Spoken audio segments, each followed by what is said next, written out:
Hey everyone, today we're diving into the powerful financing tool for real estate investors, DSCR loans. If you're looking to expand your investment portfolio, this is a must know. So let's get started. First off, what exactly is a DSCR loan? DSCR stands for Debt Service Coverage Ratio.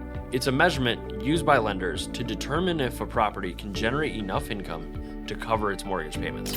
Simply put, it's the ratio of net operating income to total debt service. So why are DSCR loans beneficial for real estate investors? Here are 3 key reasons.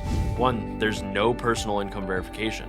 Unlike traditional loans, DSCR loans only focus on the property's income potential, not your personal income. This means even if you have complex finances or multiple investments, you can still qualify easily.